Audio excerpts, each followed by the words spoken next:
en una clase, el maestro José Ramón de la materia de psicopatología general nos pide que, bueno, el conocimiento que adquirimos en la escuela lo pasemos a otro lado, ¿no? De manera que las otras personas lo podamos compartir el conocimiento, ¿no? La temática que me tocó exponer esta vez es la psicopatología de la percepción, es decir, aquellos errores o aquellos trastornos que se producen en el pensamiento, pero específicamente en la percepción únicamente.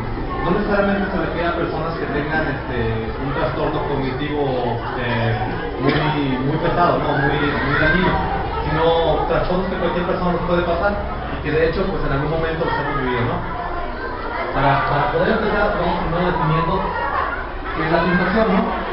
A diferencia de lo que nosotros podemos pensar, la sensación es un proceso meramente mecánico, ¿no?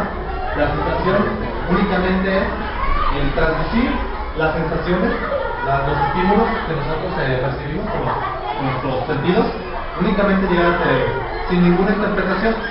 Es decir, por ejemplo, yo puedo sentir esto y únicamente sé que se siente frío, que se siente caliente, que se siente duro, sin ninguna connotación efectiva, es decir, no es si me gusta o me agrada, nada, ¿sale? La sensación generalmente es pura únicamente los primeros meses de vida. ¿Por qué? Con el paso del tiempo el niño empieza a adquirir conocimientos y esas sensaciones empiezan a crear afectividad, es decir, ya es frío y no me gusta, caliente a lo mejor me gusta poquito, duro no me gusta, rasposo no me gusta, pues empiezan a tener connotaciones afectivas. Por eso la sensación únicamente ya no podemos hablar nosotros ahorita de sensaciones, ya hablamos de percepciones. La sensación sería el contenido más sencillo de la percepción procedente de la primera etapa del proceso perceptivo, es la primera etapa. No estaría constituida por objetos, sino por cualidades como frío o caliente, fino o rugoso y los colores. Posteriormente estas sensaciones se llegan hasta el cerebro completamente, ¿no? En el cerebro entran todas las áreas de sensación del cerebro, de la corteza cerebral, toda la parte de arriba, lo que los seres humanos tenemos y que los animales no, esa parte del córtex, se asocian, empiezan a tener conexiones y es lo que ya nosotros entendemos como percepción. La percepción ya incluye estados de ánimo, el decir si me gusta o no me gusta, el mezclarlo con memoria, con la memoria que tenemos de lo que nos gusta o no nos gusta. La sexto-percepción sería todo el proceso completo, tanto el sentir como el construir lo que nosotros pensamos aquello de que lo sentimos. Constituye una forma superior de conocimiento, supone la conciencia de los objetos, las cualidades o las relaciones. Es decir, sé que esto es negro porque hay otro color diferente a este, ¿verdad? Si todos fueran negros, pues no habría diferencia, por lo tanto no lo llamaríamos, ¿verdad? No podríamos llamar.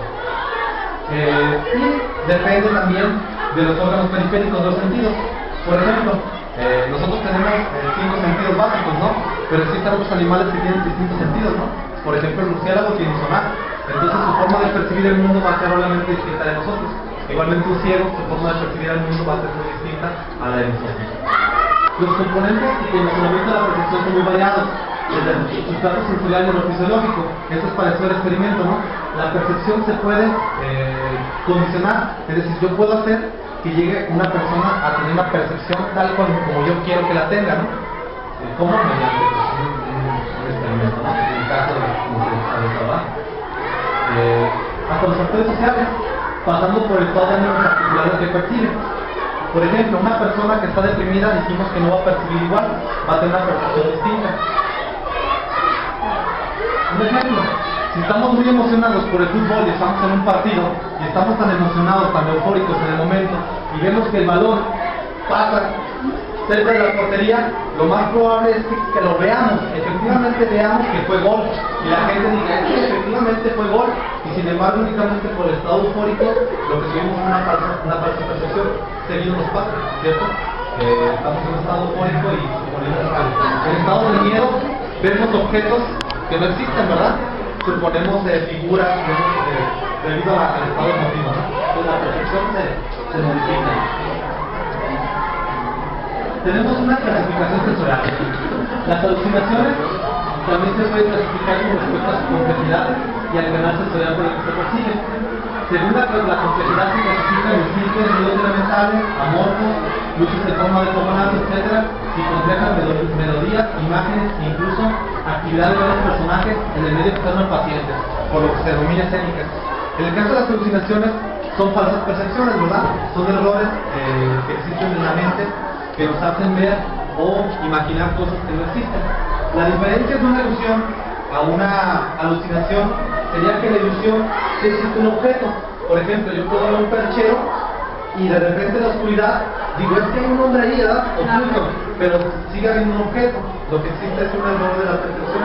En el caso de la alucinación no existe ningún objeto, es decir, no hay ningún perchero, no hay ninguna sombra, no hay ningún nada, y la persona ve, escucha, siente, hasta por dentro de la misma piel, cosas que no existen, que no hay ningún objeto. En relación con las escenas del canal perceptivo se clasifican en acústicas auditivas, ópticas o visuales, olfativas, gustativas, táctiles, senestésicas y sinestésicas. Muy bien.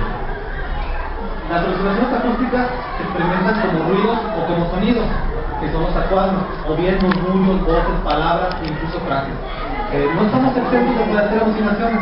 No solamente las personas esquizofrénicas tienen este tipo de situaciones. Las personas normales, todos nosotros, llegamos a percibir, de veras, a veces vas escuchando y escuchas una voz de repente. Y es normal, sí es normal. Ya habla de algo patológico cuando ya te afecta en tu vida diaria, ¿verdad? Cuando ya todos los días estás escuchando voces, pues ya no es normal. Pero naturalmente, de repente llegas a sentir como que, ay, ya nadie me escucha, nadie me habló, ¿verdad? Ejemplo, el eco del pensamiento es muy normal. Cuando nosotros estamos leyendo a veces, escuchamos nuestra propia voz en nuestra propia mente, ¿verdad? Cuando es imposible, ¿verdad? Que estás leyendo en silencio y escuchas tu voz y dices, cara, que es posible, ¿verdad? Que no estás hablando, ¿verdad? Y cuando existe una alucinación, ¿a qué se le recuerda el origen de las alucinaciones? Son errores perceptivos, ¿no? La percepción al cansancio, puede ser estado, dijimos que puede ser estado de ánimo, por ejemplo, un estado de depresión, o una falsa percepción, pero una alucinación.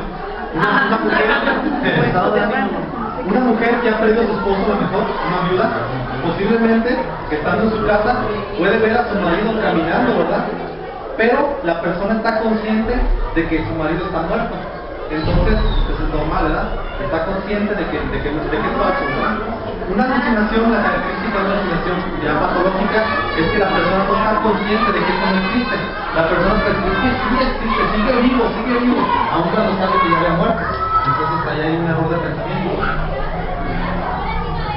Las alucinaciones visuales representan sobre todo personas que padecen trastornos orgánicos cerebrales, principalmente, ¿verdad?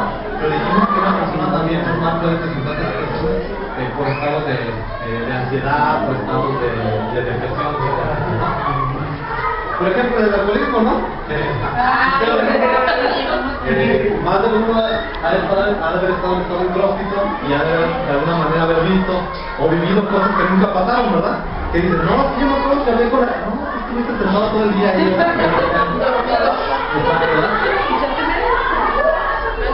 Se pueden ver imágenes mentales como son las fotografias o fotomas, que son este tipo de imágenes. Yo digo que muchas veces en estados de cansancio hemos llegado a ver estados de tipo, ¿no? Que son como flachazos, ¿no? De repente. Las alucinaciones olfativas muchas veces toman como alucinaciones lo que de verdad son ilusiones. Ya les mencionaba, ¿no? Porque por eso un objeto piensas que es una persona, ¿no? En el caso de las personas que presentan epilepsia, principalmente del área frontal, presentan auras, que son este tipo de sensaciones que no existen, ¿verdad? Por ejemplo, pueden sentir un hormigueo en la piel de algo que no está tocando, ¿verdad? Entonces puede hablar de una alucinación porque no existe nada que te esté, no hay ningún objeto que se produzca. Entonces es una forma de alucinación.